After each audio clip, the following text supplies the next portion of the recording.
Hello and welcome to Music at the Piano. I apologize for the long delay in doing an instructional video on Jugendliche Frohsihnn, or the Youthful Happiness. It's been an interesting week. I'm going to assume that you know how to read these notes.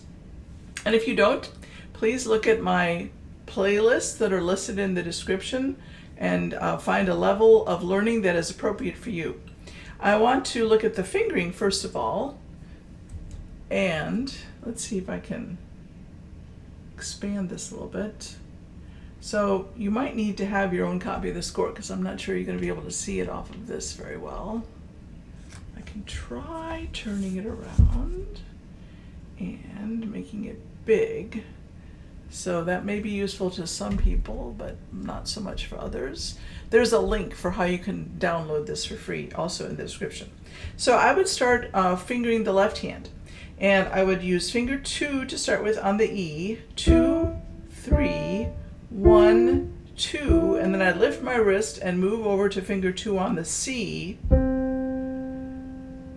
1, and then 3, 2, 5. Then going to the second line, I lift my wrist, move my hand, go to finger 4 on the G, 4, 3, 2, 1, lift my wrist, move my hand to 2 on F, then 4, 1, 5, 2. So that is a good fingering for your left hands. The right hand, I would use 1, 3, 4, 3, 2, 2 on the first 2 bars. 1, 3, 4, 3, 2, 2.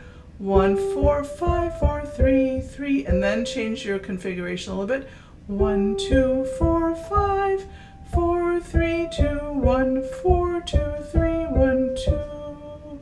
And you could go back and listen to that again if you need to. The second line would be 1, 5, 4, 5, 1, 1, 2, 5, 4, 5, 3, 3, 1, 2, 4, 5, 4, 3, 2, 1. Collapse your thumb and cross finger 3 over. 3, 5, 4, 2, 1. And the other thing I'd like to talk about is the harmonic analysis. So this is in the key of C, but part of the second half is in the key of G. G is the dominant or the 5 chord in C. You've got the 1 chord is C, E, G, and the 5 chord is G, B, D. And the 5/7 chord is G, B, D, F. So here at the beginning, you have a C and a G and a C, and that D in the first bar is just an upper neighbor tone. So that's most of the notes of this 1 chord. So that's 1. But then here you have B and D, which could be interpreted to be a 7 chord, but I'm interpreting it as an implied 5 chord. But you could also interpret it as the BDF 7 chord, and maybe that's more accurate, I don't know. But the next bar is G and D and F, with an E as an upper neighbor tone from the 2 Ds. So I think together, if you mush those 2 measures together, you get a 5 and a 5/7 chord. And then the measure 4 is back to the tonic. And then the 5th bar is C, E, G, very clearly a tonic chord. And anything that isn't a C or a G is a passing tone. And then here, again, it looks like a 7 chord, but I'm interpreting it to be a 5/7 chord. And it lands on the 5 chord. But you could think of it as possibly being a modulation to G, because in the second line, you have an F sharp and this, whatever measure that is. The A and C, that's a 2 chord.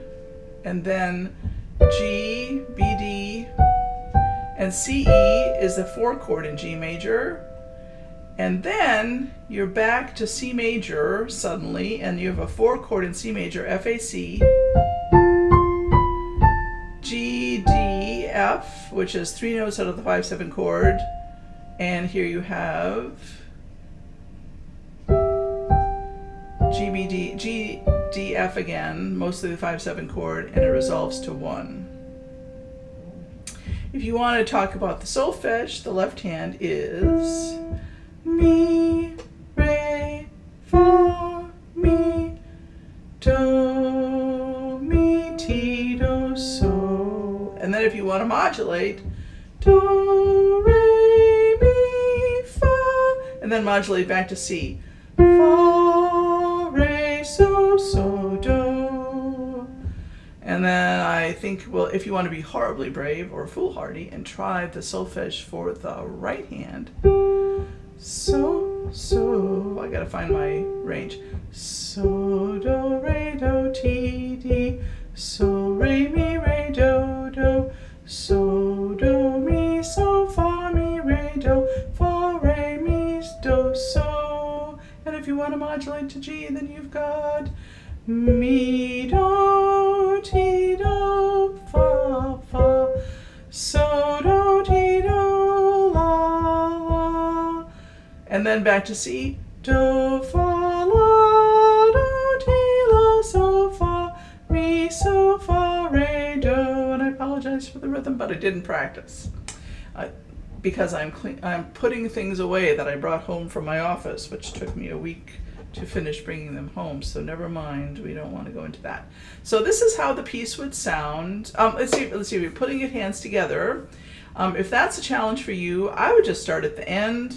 I would write the fingering in. So try the last 2 bars would be 1 on the G and 3 on the E. Then I would add 2 bars, because you're going to have 2 on the F and 1 on the C. 3, 5, 4, 2, 1. And then add 2 bars, keeping in mind that you're going to have 2 on the B and 2 on the D.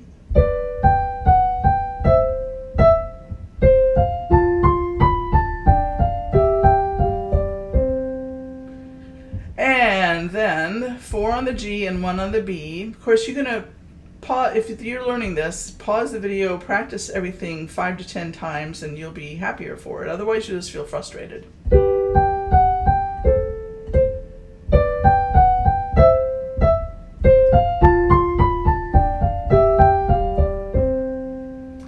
And the reason for doing it this way is so that as you're playing it along, you're going to think towards something you know better, and you should start feeling pretty comfortable with the last 4 bars by now. So we'll look at the last 2 measures of the first line.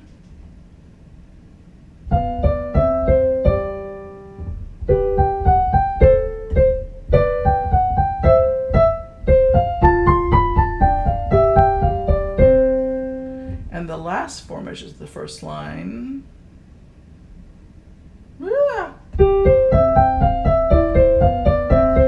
Don't look at my fingering.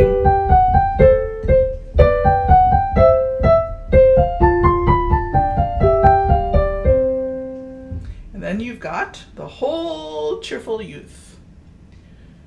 Non troppo allegro is not too fast. 1 E and a 2, and here we go. Or maybe not.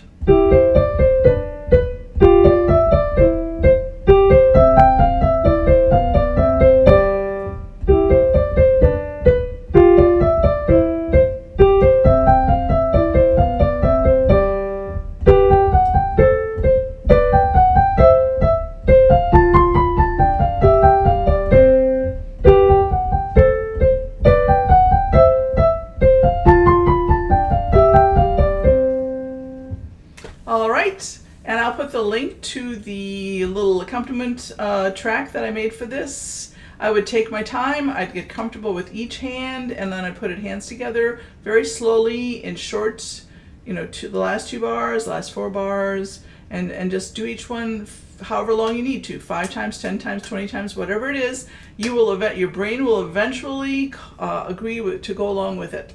So good luck.